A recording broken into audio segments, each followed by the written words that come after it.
All right, we got a special episode for Babyface or Heel. Now, for those who may not know what Babyface Heel means in wrestling terminology, Babyface means good guy, hero. Heel means bad guy, villain. Tweener is someone in between Babyface and Heel. So I come up with a list of athletes or celebrities, and me and the panel, we're going to decide whether Babyface or Heel. Drew Brees. For me, I'm going to say Babyface. I can understand people would say tweener because of the one controversial comments he made about the flag or the national anthem champ, that which Malcolm Jenkins and some of the players from the New Orleans Saints called him out. But in fairness to Drew Brees, he has apologized for it.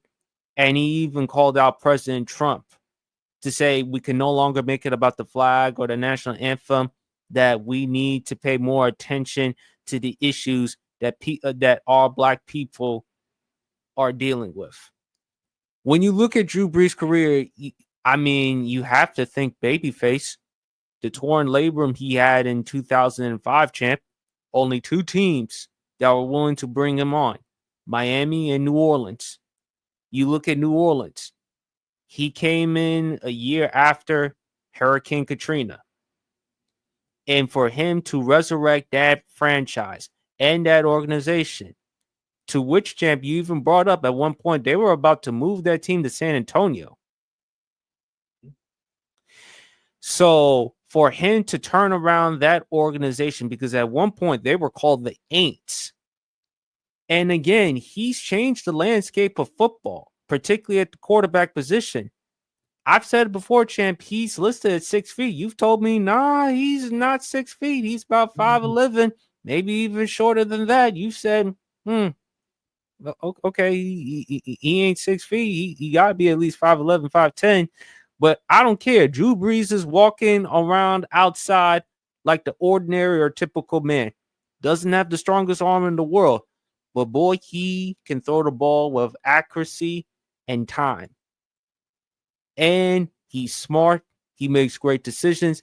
But, he had the passing records as far as with the passing yards, breaking Dan Marino's passing record back in 2011. You of all people, as an Atlanta Falcons fan, has made the argument for Drew Brees to win the MVP in 2011 over Aaron Rodgers, which Aaron Rodgers had an historic season as well. 45 touchdowns to only 6 interceptions, a 122.5 passer rating. And Drew Brees is also a babyface because, again, like I said, champ, he's not 6'5". He's not 6'6". He's not 230, 240 pounds. He's an ordinary dude walking out the street, but he can play. And for him to have a great career in New Orleans, to which you've talked about before, champ, with San Diego, or Los Angeles. You've had Dan Fouts, him, Phillip Rivers, now Justin Herbert. Drew Brees has dispelled that. He's able to go elsewhere, win a championship, and have a Hall of Fame career. And when you look at what he's meant to the community of New Orleans and what he's meant to football, Madden 11, with him on the cover of Madden 11, that's still one of the best football games, Madden games I've bought. I can't say nothing more positive. I can't say nothing but great things about Drew Brees, man. He's, to me, a babyface. Because he was able to put up these types of numbers. And again, his arm, for those who may not know, he can't even throw on his throwing arm anymore, guys. Yeah. He's got to throw on his left arm now. Yeah. And for Drew Brees to have this type of, to have the career that he had, if you say he's not a babyface, I don't know what to say, man. But babyface to me.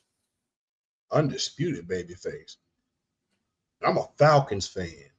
Drew, I did not like you when you played for New Orleans. I hated when you came to town. I hated when you played for New Orleans all those years.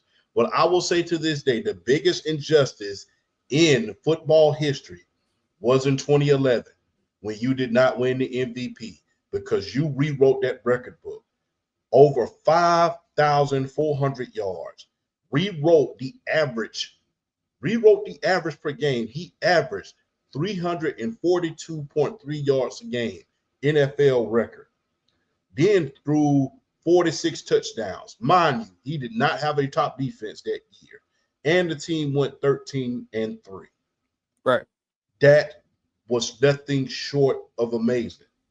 Drew Brees single-handedly made us pay attention in modern day times to how accurate a quarterback is. Because he was, when you talk about people, look, when you look back at Kenny Anderson's career, when he was throwing 69, 70% of completing that was considered an anomaly. You was having a pretty great year. You was just on your stuff.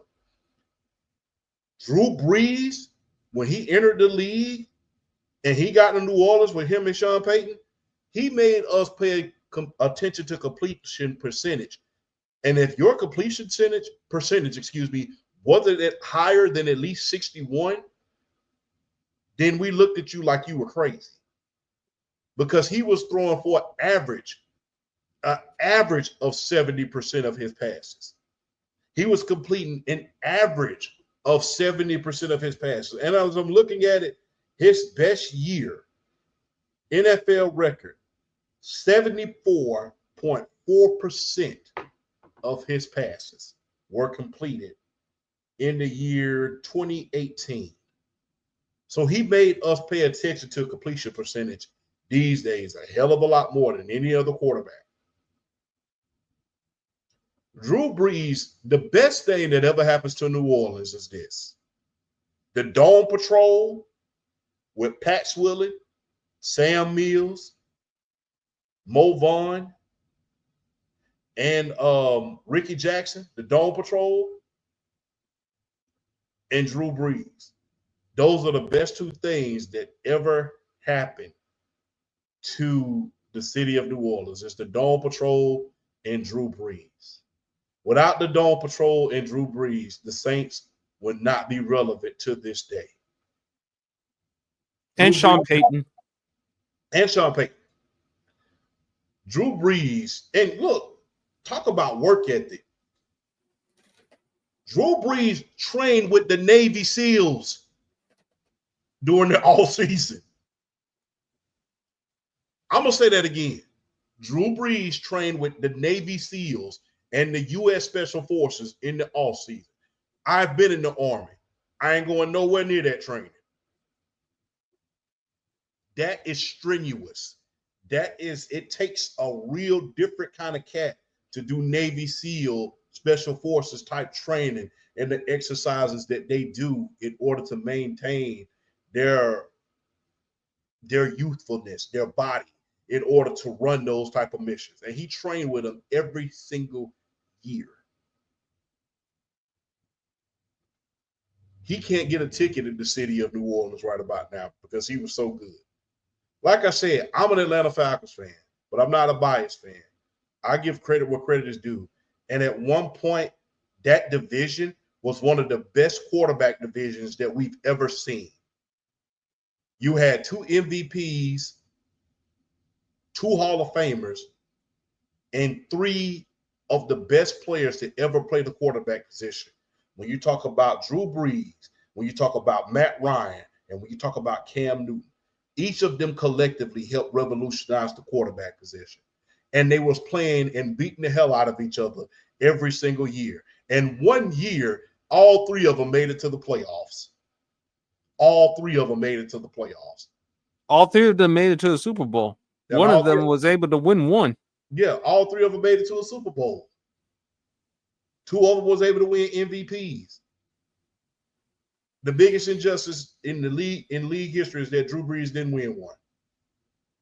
But you know, when you got Aaron Rodgers and all of those guys, then it's kind of hard to win in the court of public opinion, especially when you're in a small market like New Orleans.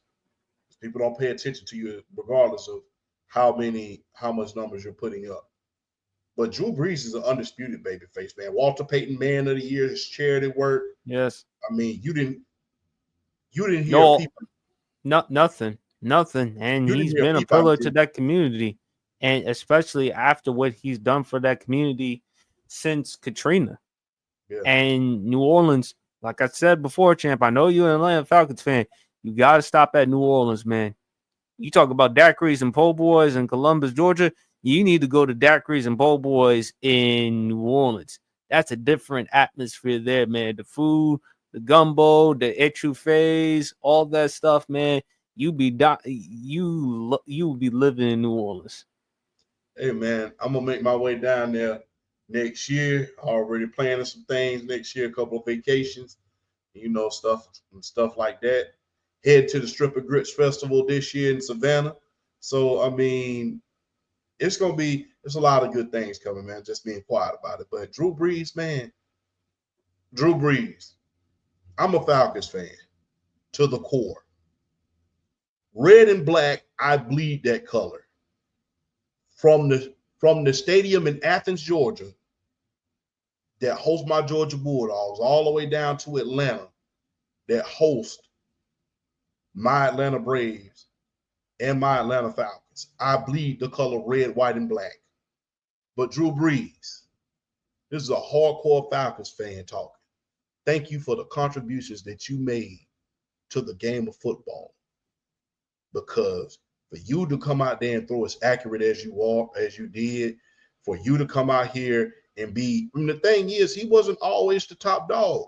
He was the underdog. Remember, they was trying to get rid of him. They was trying to get rid of him in San Diego. They lucked out. It was pure luck. It was luck. Because that was more to do with the Chargers. That was more to do with the Chargers organization, champ. And speaking of another player who is glorified, LaDainian Tomlinson. Yeah. I have him as a babyface. Yeah. Because no off the field issues, nothing. Great football player. He's one of the top 5 greatest running backs, in my opinion. Of course, I can't wait to see that Netflix special on him. So I'm interested to see. Not only that, he made it unique, champ, not only with his running and receiving, he could also throw it too a little bit. Perfect passer rate. Yeah. Him and Muhammad Sanu, perfect passer rate. Babyface. Not to mention his roots and his Christian faith, his Southern roots. He was a family man. You saw him with his children. He had a hell of a relationship with the late great Marty Schottenheimer. That was the best thing that could have. That was a match made in heaven with LaDainian Thompson and with Marty Schottenheimer. Shame though that he never won a championship, and how the Chargers organization, they did him a disservice. Shame how he never won a championship, but a lot of stuff we try to put it on the players, but if it wasn't for Florence not getting down, what's so funny about that strip that Deion Branch had against Florence, the guy who caught the game-winning interception, is right before the game, Marty Schottenheimer told him, when you get the interception that's gonna win us the game, make sure that you get down on the ground and the hell with all that running around. He told him what was gonna happen. He said, make sure when you get the game-winning interception that's gonna win us the game, make sure you get down on the ground and the hell with all that running. It's documented. Marty Schottenheimer told him exactly what's going to happen. And lo and behold, he didn't listen. He wanted to run around. He got stripped. The New England Patriots, you gave Tom Brady, of all people, back the ball. You don't get a ball back to Tom Brady. What is wrong with you? And then you had the means in order to milk the clock, because LaDainian Thompson back then, he was good for at least 5.2 yards a carry. So you had a chance to milk the clock. You had the game won. But it's just unfortunate a lot of bad things happened during his stint in San Diego, man. He had, that strip. You had Phillip Rivers getting hurt. Remember, Phillip Rivers tore his Chargers. Yeah, not to mention that playoff loss to the New York Jets. But he was able for San Diego fans to move on from Ryan Leaf. Because Ryan Leaf was supposed to be the guy when they drafted him with the number 2 overall pick. And unfortunately, it didn't work out for Ryan Leaf in San Diego. But Babyface, because again, champ, I don't like calling the Chargers the Los Angeles Chargers. I still look at them as the San Diego Chargers, as you still do. Because and it would be great if they move back to San Diego, because don't get me wrong, I like LA, but still that fan base there in San Diego. That belongs to that town belongs to the Rams. That town belongs to Exactly. the Rams. It's the Rams. And if you really want me to be honest, the Chargers really don't have any roots in Los Angeles. They just came there because San Diego was never going to give them a new stadium, unfortunately. They're the Seattle Seahawks. They're the Seattle Supersonics of the NFL. They left because there was no stadium. And that's just unfortunate at this point. So Yeah. But LT, I mean, back in the day, but '06, the year when he won the MVP champ, and when he broke the Sean Alexander's record for the most touchdowns, though. Whew. 31 touchdowns. That is nasty. Yeah. 31 flipping touchdowns. That is 31 touchdowns, 1,800 yards, 700 yards receiving. I think it was 700 yards receiving. Let me see. That year. Yeah, I'll look it up as well. Yeah, I think it was 700 yards receiving. And again, he wasn't just a running back. He could also catch it, too. LT could also run routes as well, too, folks. Hey, the first running back to rush for over 1,500 yards and catch over 70 passes in a year. He was the updated version of Marshall Faulk. Let's see. Yeah, 1,800. Yeah, he had 500 yards receiving. And remember, in 2003, he rushed for over 1,600 yards and he caught over 100 passes. He caught over 100 passes for 700 yards. So he could have very well won the MVP 3 separate years. That LaDainian Tomlinson, man. Look, I wanted to be like you. I was in high school. Unfortunately, I was a big guy. I played offensive lineman, played center and left tackle. But I loved watching, especially in the Nike commercials when he had the arm on and he was giving the stiff arm. Had a stiff arm to die for. Had a stiff arm to die for. Very, very physical back. Very physical, man. You know, and he modeled his game after Walter Payton. So Absolutely, man. But his days in TCU, I mean, even Reggie Bush, some of the other running backs, idolize LT, man. Love watching him play. He was my favorite running back as a kid growing up, because I used to watch football back in them days in Jersey and also in Haiti. He was just fun to watch, man. Just a touchdown machine. And last one, I thought about this last one right here. We're going to do basketball. Ben Wallace. Babyface. To be honest with you, people could talk about Malice in the Palace, but you don't talk about more so that shove that he did on Ron Artest. Talk about Malice in the Palace, you talk about the Indiana Pacers, because if you really look at Detroit, their players had already disbanded and got out of Dodge. So you really think about the Indiana Pacers when you think about that Malice in the Palace. Ben Wallace he was a silent assassin. He was a silent assassin. He was the guy that helped slay the ultimate dragon. He was the guy that helped slay the ultimate dragon. Kobe and Shaq, one of the best 1-2 punches, if not the best 1-2 punch in the history of the game. Because going into that, everybody was saying, man, Kobe and Shaq, they could dominate, man. Karl Malone, before he got hurt in the finals, was playing in that game. Although Gary Payton, he couldn't really figure out the triangle offense. You know, it was just a foregone conclusion that the Lakers was going to dominate. They came out there and beat the hell out of my Lakers. And not only that, they held them to under 70 points one game. For you to hold in modern day times a team at 70 points and do it for 9 games and do it in a way, and you are one of the most popular players in the NBA. Had that And fro. you had, and he was the silent version of Dennis Rodman. Yes. He didn't even have And to he try. was on the cover of ESPN NBA 2K5. Yes, he was. So for him to be all over the cover of that, for him to be on that cover, for him to not have, he didn't have a loud personality. He didn't have that loud personality. He had the fro, but that's about all. You didn't really hear him talk. He wasn't a real talker. He was a chirper. And look, man, let's not forget how the Detroit Pistons announcer used to announce his name.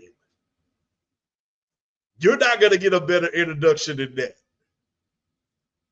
I remember he used to say, I don't even think I can say, he used to say, Ben Wallace. I remember how he used to say that. And I'm a Laker fan. And the way he used to say it, you knew, and you used to hear the, the Big Ben, clock ring right before he go. And he used to say, Ben Wallace. That was the best introduction. That was like NBA Jam type thing, man. And Ben Wallace was a silent assassin. Went to, I think Virginia Union is Virginia Union, is that a HBCU? He went to Virginia Union. That is right here. Virginia Union University. Yes, that is an HBCU. In Richmond, Virginia. HBC, the first player to go undrafted from an HBCU to reach the Basketball Hall of Fame. 4-time NBA All-Star. He's also a 4-time Defensive Player of the Year, 5-time All-NBA, NBA All-Defensive First Team, led the league in rebounding back-to-back in 2002, 2003, led the NBA in blocks in 2002. His jersey is retired by the Detroit Pistons. First team Division II All-American NABC back in 1996. You got to go with Babyface with Ben Wallace, because people will look at the Malice in the Palace, but that's one incident. I don't think one incident is an indication of someone for their history or anything like that.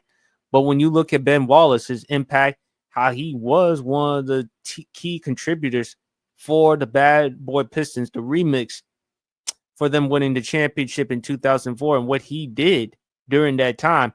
You just got to give credit where credit is due, man. And he made it cool, though, with the afro, the braids, and stuff like that, man. So you got to give love where it's due, man. Ben Wallace, he was just fun to watch, because he would be the type of guy that would do everything. Bring his lunch appeal, do all the dirty work for you. Doesn't bring any drama, doesn't bring any controversy, just works his ass off every single time, man. So Ben Wallace, Babyface.